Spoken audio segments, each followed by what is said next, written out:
और तुम बताओ कि प्रज्ञा तुम्हें नहीं जानती, बताओ कि प्रज्ञा ने तुम्हें इनवाइट नहीं किया, बताओ कि प्रज्ञा तुम्हारी गर्लफ्रेंड नहीं है, बोलो।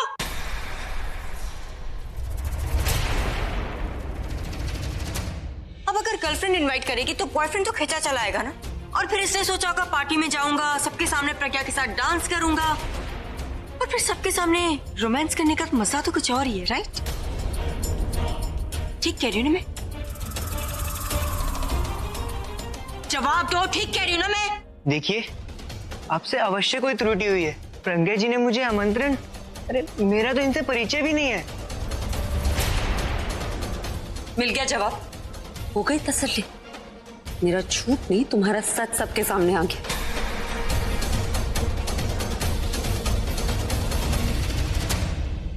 इतना खुश होने की जरूरत नहीं, क्योंकि झूठी मैं नहीं, झूठा ये है, और झूठे के साथ साथ बेवकूफ भी है। अच्छा तुम ये बताओ, अगर तुम प्रज्ञा को नहीं जानते तो यहाँ उसकी बर्थडे पार्टी पे क्या कर रहे हो? और प्रज्ञा के साथ इतना चिपक के डांस क्यों कर रहे थे? चलो डांस किया तो किया, लेकिन तुम ऐसे क्यों जता रहे हो जैसे प्रज्ञा के बर्थडे की सबसे ज्यादा खुशी तुम्हें है? पूरा एपिसोड देखिए ZEE5 पर। अच्छा चलो ये बताओ, तुम्हारा नाम क्या है? और प्रज्ञा तुम्हें किस नाम से बुलाती? तुम्हारे ओरिजिनल नाम से, या इसने प्यार से तुम्हारा कोई नाम रखा हुआ है? ये चुप क्यों? तुम्हारी फैमिली ने तुम्हारा कोई तो नाम रखा होगा, या बिना नाम के इस दुनिया में जी रहे हो? आप पैसे क्यों बोल रही हैं?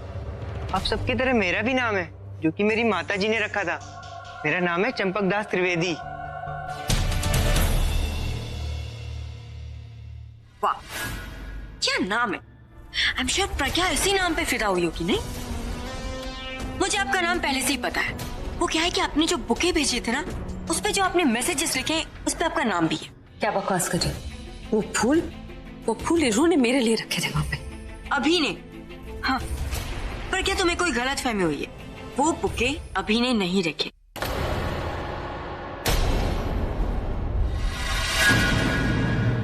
इनफैक्ट जब अभी को पता चला कि इतने सारे बुके किसी ने भेजे, तो वो खुद कंफ्यूज था, हैरान था कि इतने सारे बुके भेजे किसने। और फिर अभी ने वो सारे लेटर्स भी देखे,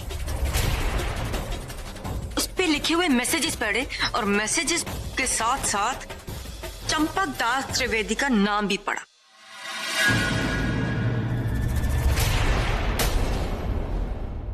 और वो हैरान हो गया कि ये कौन है जो प्रज्ञा को इतनी अच्छी तरीके से जानता है और इतने सारे फूल भेजे। रुको, मैं अभी तुम्हें दिखाती हूँ।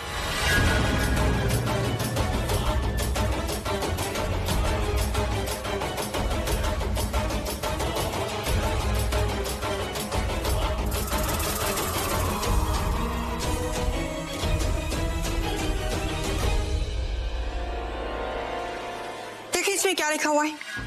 मेरी मृगनैनी प्रज्ञा, आज तुम्हारे जन्मदिन पर तुम्हें अपनी आयु देने का मन कर, तुम्हारा चंपक।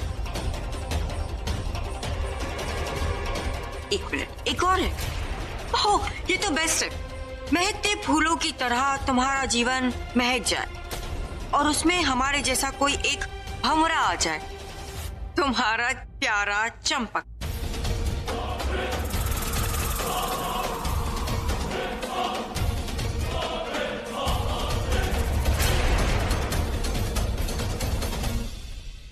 अब बोलो मिस्टर चंपक दास त्रिवेदी कि ये लेटर्स तुमने नहीं लिखी? बोलो कि तुम्हारी हैंडराइटिंग नहीं है? बोलो कि तुम्हारी इतनी शुद्ध हिंदी नहीं है, या किसी ने तुम्हारा नाम लेके ही लेटर्स लिखा है? बोलो। फिर वो सबूत देखिए, आप सब देखिए, ये वो सबूत है जिससे ये साबित होता है कि प्रज्ञा का इस चंपक के साथ रिश्ता है। इस चंपक से प्यार करती और चोरी चोरी मिलने जाती चंपक से। ये वो सबूत जिससे ये साबित होता है कि इनकी केमिस्ट्री कितनी अच्छी है, और इनका रिश्ता भी पता चलता है जो कि नाजायज है।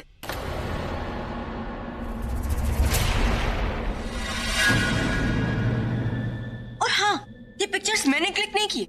वो क्या है कि एक हफ्ते पहले मैंने प्रज्ञा और चंपक को कहीं बाहर देखा था, और मैं जानती थी कि आप सब लोग मेरी बात पर यकीन नहीं करोगे, इसलिए मैंने अभी के दोस्त निखिल से रिक्वेस्ट की कि वो मेरी हेल्प करे, और निखिल ने मेरी हेल्प की।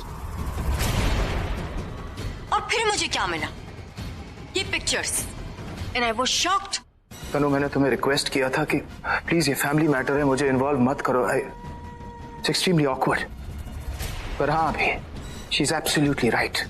तनु के कहने पर मैंने कुछ फोटोग्राफ्स क्लिक करवाए थे, लेकिन मैंने ये फोटोग्राफ्स तय किए थे कि मैं फैमिली को नहीं दिखाऊंगा, क्योंकि मैं नहीं चाहता था कि प्रज्ञा और अभी की शादी टूटे।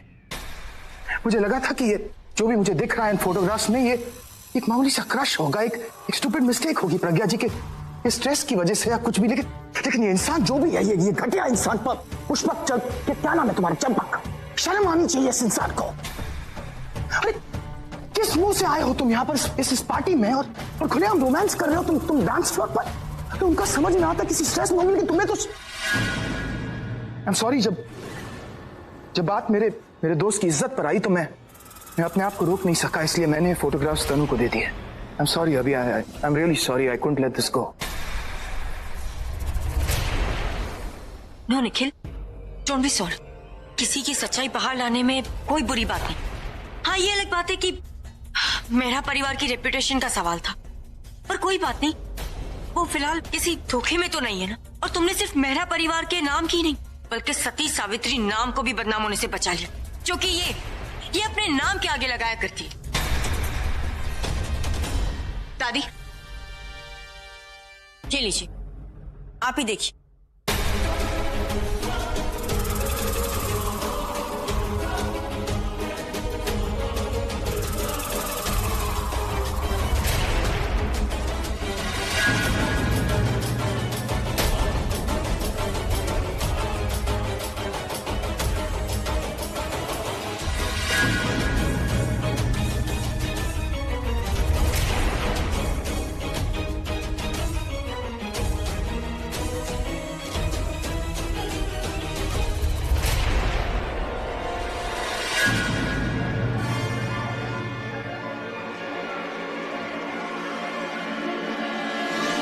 इज्जत वाले फैमिली से, और जो बाहर चल रहा है बहुत इज्जतदार चल रहा है।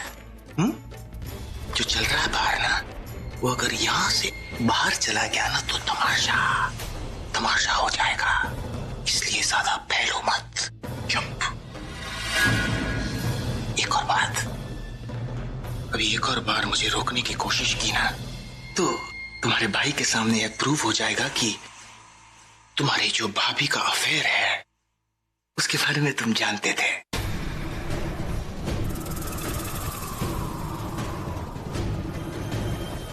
Last warning.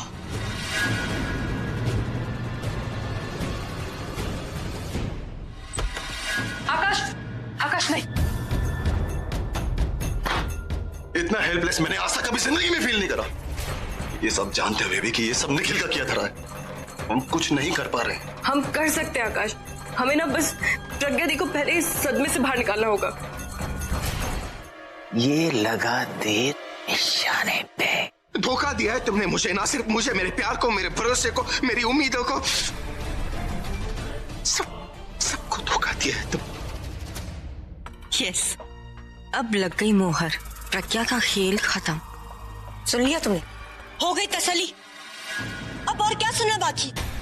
तुम ही कह रही थी ना अभी से कि अगर अपने दिल से पूछोगे तो तुम्हें सच पता चल जाएगा।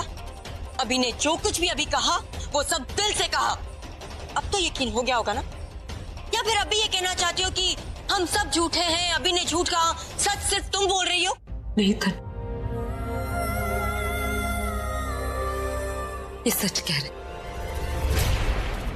मेरा इस लड़के के साथ अफेयर है। इससे छुप छुप कर मिलती हूँ, बहुत प्यार करती हूँ उससे, क्योंकि वो मुझसे प्यार करता है, बेइंतहा प्यार करता है, मेरी केयर करता है, मुझे कभी तकलीफ नहीं होने देता, मुझे सपोर्ट करता है, मुझे कभी अकेलापन महसूस नहीं होने देता। दूसरों की बातों में आकर मुझसे सवाल नहीं करता। अभी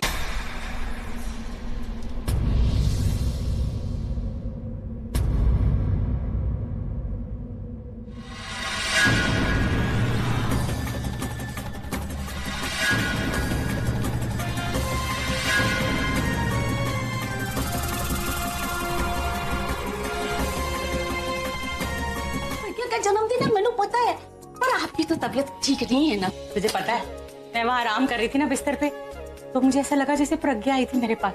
बहुत नाराज थी मुझसे। तुझे तो पता है ना, हर साल जन्मदिन पे मैं अपने हाथों से उसके लिए बेसन का लड्डू बनाती हूँ और फिर उसे खिलाती भी। इस बार नहीं बनाया ना, इसलिए नाराज थी। तभी तो मैं झट से उठ के आ गई रसोई में और मैंने लड्डू बना दिए। ऐसी कोई बात नहीं है बहन जी, उनको पता है कि आपकी तबीयत ठीक नहीं है, फिर वो आपसे नाराज क्यों होगी? आपने खुद ही तो प्रज्ञा को फोन करके बोला था कि मेरी तबीयत ठीक नहीं है, मैं नहीं आऊंगी। अरे ठीक है ना, तो मैं प्रज्ञा से नहीं मिलूंगी, मैं यूं जाऊंगी और यूं आ जाऊंगी। गार्ड है ना, उसी को डब्बे दे आऊंगी। है ठीक है ना, मैं प्रज्ञा को फोन करके बोल देती हूँ कि वो अपने नौकर भेज दे और आके लड्डू ले जाए। तेरा दिमाग तो नहीं खराब हो गया है? मैंने अपने हाथों से लड्डू बनाया अपनी बेटी के लिए और मैं नौकर के हाथों दे दूंगी। और फोन लगाने की जरूरत नहीं है, फोन सुनते ही वो फटाफट भागी आएगी और पार्टी चल रही होगी। नहीं। हाँ तो ठीक है, फिर आप प्रज्ञा को समझा लो। हाँ, मैं उसको फोन करके बता देती हूँ कि तेरी माँ की तबीयत ठीक नहीं है और वो ढेर सारा काम कर रही है, फिर आप जानो और वो जाने। अच्छा ठीक है, नहीं जाती, बस खुश। और तू कल सुबह जाके ना सवेरे सवेरे ना ये डब्बे प्रज्ञा के हाथ में देना और उसे वहीं लड्डू खिलाना। जी ठीक है, पर आप ना अब दवाई खा के ना सो जाओ। हाँ जा रही हूँ, घर में तो मैं अपनी मन मर्जी की कुछ कर ही नहीं सकती। किस्मत बदल दी, क्योंकि अभी के सामने प्रज्ञा का अफेयर प्रूफ करना बहुत मुश्किल होता है। इतना भरोसा जो करता है उस पर। और मुझे तो ये भी डर लग रहा था कि कहीं प्रज्ञा अपनी बातों में फंसाकर उस चंपक से सच्चाई न उगलवा दे। स्ट्रेंज, लेकिन यहां पर तो प्रज्ञा ने खुद सेल्फ गोल मान लिया। She admitted to her affair on her own. You know Nikhil, ये इमोशनल फुल लोगों की ना यही प्रॉब्लम होती है। थोड़ा सा हर्ट क्या हुए लगे सेक्रीफाइस करने। I mean, पहले भी प्रज्ञा ने मेरे सामने सेक्रीफाइस किया है, और ये तो oh my God, त्याग की देवी आई वुड से। और तनु इस त्याग की देवी की बीच चौराहे पर मूर्ति बनेगी और हम इस मूर्ति पर रोज फूल चढ़ाएंगे और लोगों को बताएंगे कि कैसे एक औरत ने अपने घर को बर्बाद कर दिया। प्रज्ञा ने ये रिश्ता खुद तोड़ा है और ऐसा तोड़ा है कि कभी रिपेयर नहीं हो सकता। इंसान पैसों का धोखा बर्दाश्त कर लेता है, प्यार में धोखा नहीं। आपकी तो वैसे भी अखबारों में रोज तस्वीर छपती है जो आप बदनाम हो जाएंगी। तू ये सब छोड़ और उस चंपू से ना। चंपू नहीं मम्मी जी, चंपक। जो भी हो, हाँ मेहमान है, उसे मेहमान की तरह रहने दे, वहीं खड़ा रहने दे उसे। ये नहीं कि सर पे बिठा के भगवान बना के घूम। ओहो मम्मी जी, मैं आपको कैसे समझाऊं, वो भगवान तो ऑलरेडी बन चुका है। मतलब कैसे समझाऊं मम्मी जी, अभी थोड़ी देर पहले यहाँ पर क्या हुआ? इस चंपक का किसके साथ में प्रेम संबंध है? प्रज्ञा। किसके साथ? प्रज्ञा के साथ। और प्रज्ञा ने इसका और प्रज्ञा का प्रेम संबंध सबके सामने अनाउंस भी कर दिया। और प्रज्ञा कौन है? इस घर की मालकिन। तो ये चंपक कौन हुआ? इस घर का मालिक। आप देखिएगा थोड़े ही समय में ये हमारे परिवार के ऊपर हुक्म चलाने वाला है। और जो शुद्ध हिंदी में बात करेगा उसके वारे न्यारे, और जिसे शुद्ध हिंदी समझ में नहीं आई उसकी तो शामत समझो आप तो जानती हैं कि प्रज्ञा की नजरों में हम कहाँ हैं। अगर हम शुद्ध हिंदी सीख लें, मतलब मैं सीख लूं, तो हो सकता है कि ये चंपक की नजरों में मेरा फ्यूचर सिक्योर हो जाए, मेरे नंबर बढ़ जाए। मम्मी जी वो कहाँ चली गई? मम्मी जी, ये मम्मी जी भी ना हर बार मेरा आइडिया क्यों चुरा लेती है ये? फिर तूने सब कुछ जानते हुए भी क्यों ऐसा किया बेटा? क्यों किया? किसके लिए किया? बोल ना। इनके लिए। ये आप क्या कह रही हैं भाभी? भाई के लिए?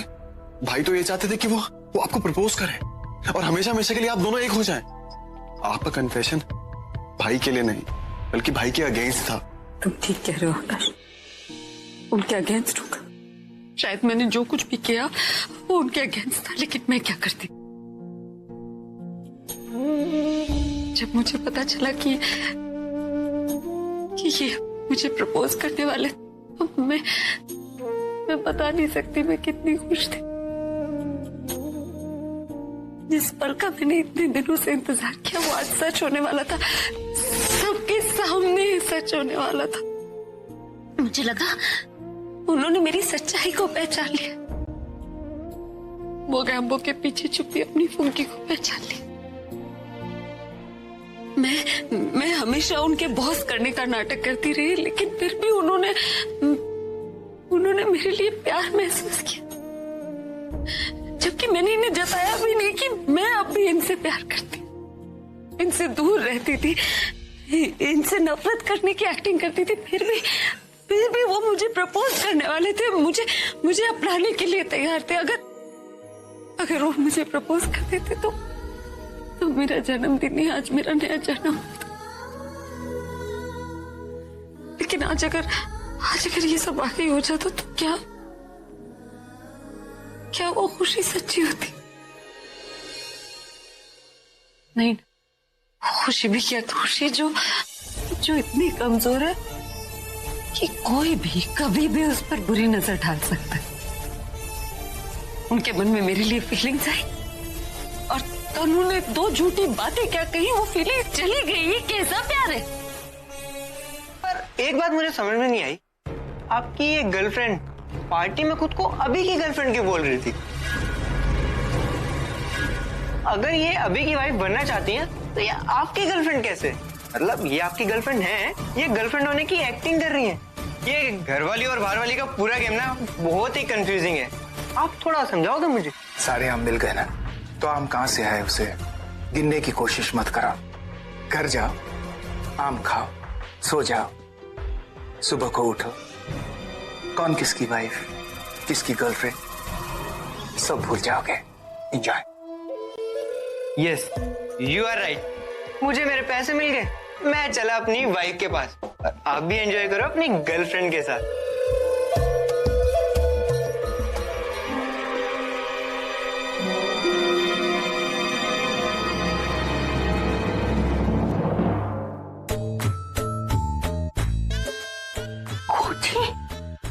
ये चंपक तो पैसे लेके चंपत हो गया। दादी, मेरी कुछ बात समझ में आ रही है। ये चंपक इन दोनों का मौरा था, मुझे ये बात पता ही नहीं चली। तो इसके भगत में लगी हुई थी। अब जा बेटा, अपने कमरे में जा, आराम कर, रात बहुत हो गई है। हाँ, मैं कहीं नहीं जाऊंगी, मैं आज अपने कमरे में नहीं जाऊंगी, मैं यहीं सोऊंगी आपके पास। मैं जानती हूँ बेटा, तू डर रही है ना। मैं डर नहीं रही दादी, बस मैं आज उस कमरे में नहीं जाना चाहती। आज रात यहाँ सोने दीजिए, फिर जो करना है कल करूंगी, लेकिन अभी नहीं। मैं अभी उनके सामने भी नहीं जाना चाहती। उन्होंने मुझे बहुत चोट पहुंचाई। वो ऐसा सोच भी कैसे सकते हैं दादी कि मैं किसी और के साथ? तू पागल हो गई है, तू समझती क्यों नहीं? ये सब तनु की चाल थी, जानती नहीं है तू? हाँ, मुझे पता है कि तुझे उस बात का बहुत बुरा लगा जब अभी ने तुझ पर भरोसा नहीं किया, पर बेटा उसने ऐसा क्यों किया ये सोच। क्योंकि तनु ने पहले ही अभी के दिमाग में ये चीज डाल दी थी कि तेरा उस चंपक के साथ रिलेशन है। वो बुके, वो फोटोग्राफ्स और वो तेरा उसके साथ डांस वगैरह, ये सब सोची समझी चाल थी उसकी।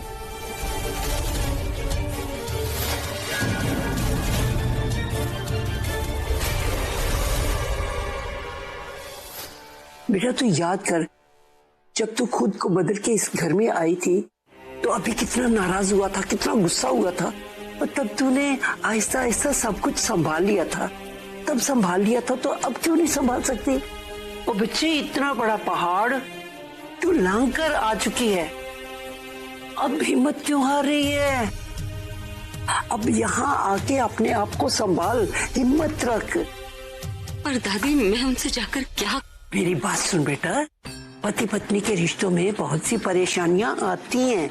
इसका मतलब ये नहीं कि आपस में दूर हो जाओ। दूर होने से दूरियां और बढ़ती हैं बेटा, और ये दूरियां इतनी बढ़ जाए कि खाई बन जाए। और तनु तो इस दिन का इंतजार कर रही है, उसका पूरा फायदा उठाएगी वो। अब तू जा अपने कमरे में, दिखा तनु को कि तू ही अभी की पत्नी थी, अब भी तू उसकी पत्नी है। समझा दे उसको, समझी ना? देख के अभी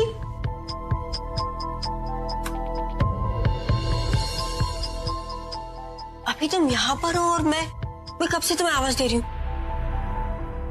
पता नहीं। अभी आई नो तुम्हें बहुत अकेला फील हो रहा होगा, इसलिए मैं तुम्हारे पास चली आई। क्यों आई हो तुम्हें?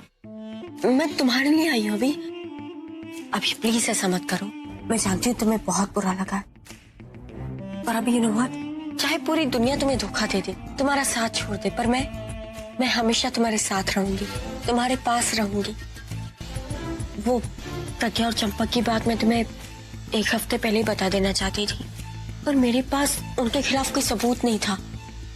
मैं यही सोच रही थी कि पता नहीं तुम कैसे रिएक्ट करोगे, मेरी बात पे यकीन करोगे भी या नहीं, बस इसलिए नहीं बताया। तुम मुझसे नाराज तो नहीं हो ना? नहीं, मैं तुमसे नाराज नहीं हूँ।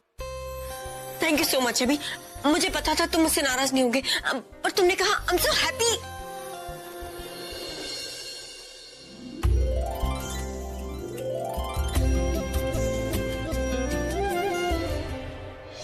मैं तुमसे कल बात करूंगा। मैं अकेले रहना चाहता हूँ। अभी प्लीज, मैं यहाँ तुम्हारे लिए आई हूँ तुमसे बात करने, पर तुम हो कि मुझसे बात ही नहीं कर रहे हो।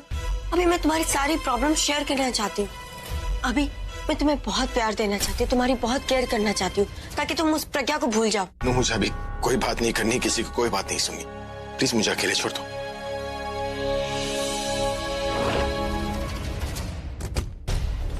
आज के दिन मैं तुम्हें जाने देती हूँ अभी, पर कल से मैं तुम्हें बिल्कुल अकेला नहीं छोड़ूंगी।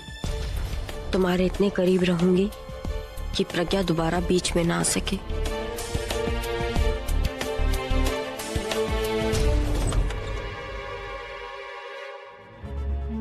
मुझे आज रात से ही सब कुछ सोच लेना चाहिए कि कल से कैसे मुझे अभी के ज्यादा से ज्यादा करीब रहना है। सॉरी। अरे प्रज्ञा, इतनी जल्दबाजी में कहां से आ रही थी? दादी के रूम से? हाँ, आंसू पोंछने के लिए कोई तो चाहिए ना। तुम एक काम क्यों नहीं करती, अपने मायके क्यों नहीं चली जाती? वहां अपनी माँ के साथ बैठ के आंसू भी बहाना और एक दूसरे के आंसू भी पोंछ लेना। ज्यादा खुश होने की जरूरत नहीं, अक्सर खुशी के बाद हमेशा खुद को रोना ही पड़ता है। अगर तुम रोने लगी ना, तो यहाँ तुम्हें चुप कराने वाला भी कोई नहीं है। वो नौबत नहीं आएगी, क्योंकि इस बार जो मैंने तुम्हें अभी से अलग किया है ना, ट्रस्ट मी, तुम कभी अभी की लाइफ में दोबारा नहीं जा सकती। हर बार तुम यही कहती हो और हर बार हार जाती हो। हर बार नई चाल चलने की कोशिश करती हो और वो कामयाब नहीं होती। पता है क्यों? क्योंकि झूठ के पाँव नहीं होते, इसलिए वो कहीं ज्यादा दिन टिकता नहीं। जैसे तुम इस घर में अब ज्यादा दिन टिकोगी नहीं। क्या कमाल का ओवर कॉन्फिडेंस है। इस घर से जाने की कगार पे तुम हो और मुझे इस घर से भेजने के सपने देख रही हो। यू नो व्हाट प्रज्ञा, तुम नाजायज रिश्ते के दलदल में फंस चुकी हो। नाजायज रिश्ता जो तुम मेरा कभी साबित नहीं कर पाए, पर हाँ, अभी के सामने ये एक्सेप्ट कर लिया कि तुम्हारा उस चंपक के साथ अफेयर है। अब क्या बोल के अभी के पास जाओगी तुम? क्या बोल के अभी से रिश्ता रखोगी तुम? मुझे घर से बाहर निकालने की जगह एक बार तुम अभी के रूम में जाके चेक क्यों नहीं करती? जाके चेक करो कि तुम्हारी और मेरी पोजीशन क्या है। हाँ, मैं मानती हूँ कि अभी मुझसे प्यार नहीं करता, लेकिन इतना मैं जरूर कह सकती हूँ कि वो तुमसे नफरत जरूर करता है।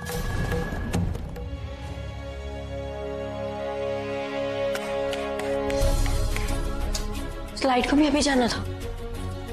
ओके, वाइन का क्लास तुम क्या अकेले सेलिब्रेट करती हूँ।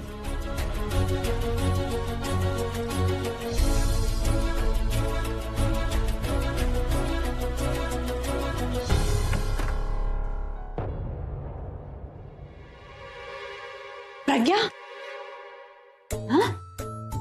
अंधेरा क्यों है किचन में? प्रज्ञा, तुम मेरी आवाज सुन रही हो? तुम मुझे दिखाई क्यों नहीं दे रही? बोलो ना कुछ। ये रही।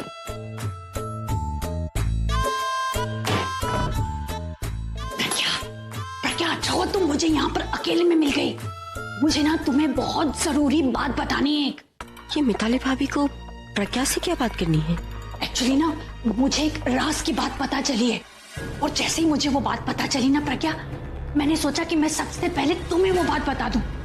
आज पार्टी में जो कुछ भी तुम्हारे साथ में हुआ ना, वो सब तनु का किया धरा है। तनु और उसका बॉयफ्रेंड, उन दोनों का ये प्लान था कि तुम्हें अभी की नजरों में वो गिरा दें। और वो जो लड़का था ना जो तुम्हारे साथ डांस कर रहा था, क्या नाम था उसका? चंपक। वो उनका ही मोहरा है। मैंने अपनी आंखों से देखा तनु और निखिल को उस चंपक को पैसे देते हुए। जैसे मुझे ये बात पता चली ना प्रज्ञा, मैं दौड़ी तुम्हारे पास में चली आई और सबसे पहले ये बात मैंने तुम्हें ही बताई है। देखो अब हम दोनों के बीच में मुझे पता है बहुत मनमुटाव है, लेकिन है तो हम दोनों इस मेहरा खानदान की बहुएं, तो फिर मैं तुम्हारा ही साथ दूंगी ना। तो वो तनु, वो है कौन? उसकी तो अब तक अभी से शादी भी नहीं हुई है, बस वो प्रेग्नेंट है, इसी दम पर बस इतराती घूमती रहती है। अरे ये जो बात मैंने तुम्हें बताई है ना, बस उस तनु का भांडा अब तुम फोड़ोगी, और ये बात सुन के ना अभी उसका सर ही फोड़ देगा। प्रज्ञा अभी के पास गई है और अभी आज सारी रात उसे सुनाने वाला है, और जब तक मैं उन्हें लड़ते हुए ना सुन लूं, मुझे नींद नहीं आएगी। रूम के बाहर खड़े होकर सारी बात सुनती हूँ कि अंदर हो क्या रहा है। मजा आने वाला है जब अभी उसे सुनाएगा और वो सिर्फ आंसू बहाएगी। ये तनु ऐसे कहाँ जा रही है? इसकी चाल बता रही है कि इसके दिमाग में जरूर कुछ बात चल रही है, और इसके पीछे मिताली भी नहीं है जासूसी करने के लिए। हाँ, मतलब मेरे पास मौका है इसकी चाल का पता लगाने का, और अगर मैंने कोई राज की बात पता लगा ली ना, तो इस बार मैं मिताली को बताऊंगी कि मैं कितनी अच्छी जासूस हूँ। चल पम्मी, हो जा शुरू।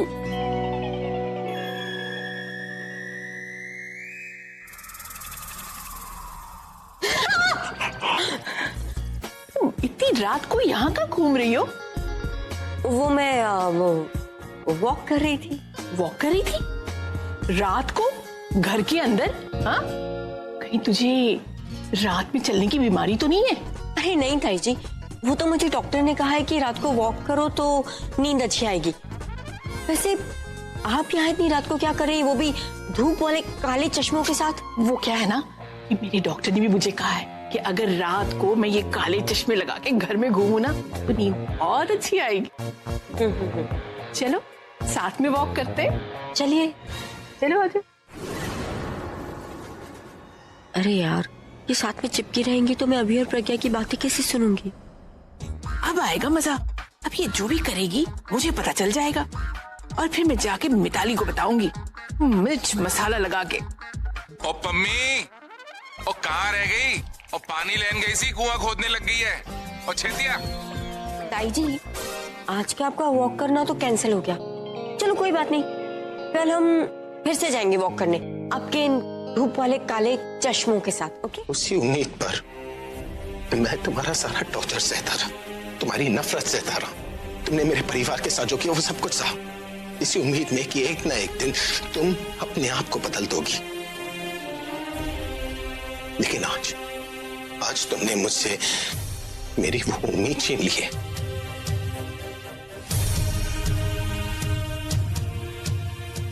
बस पता है, शादी के बाद एक वक्त था जब तुम मुझे अपने प्यार में यकीन दिलाने की कोशिश कर रही थी, लेकिन मैंने तुम्हारी बात नहीं मानी, कुछ नहीं सुना मैंने। फिर तुम अचानक से गायब हो गई, मुगैम्बो बनकर वापस आई। तब जाकर मुझे एहसास हुआ कि मैं अपनी फुकी से कितना प्यार करता हूं।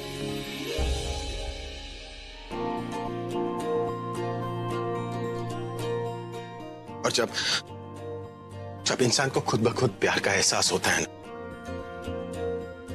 तो वही सच्चा प्यार होता है।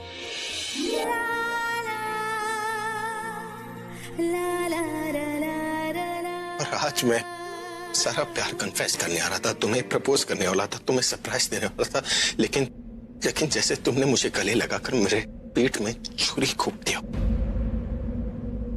तुम कहती थी ना कि तुम्हारे लिए तुम्हारा कुमकुम ही सब कुछ है, कि तुम अपने मंगलसूत्र, अपने सुहाग के लिए कुछ भी कर सकती हो। पूरा एपिसोड देखिए ZEE5 पर।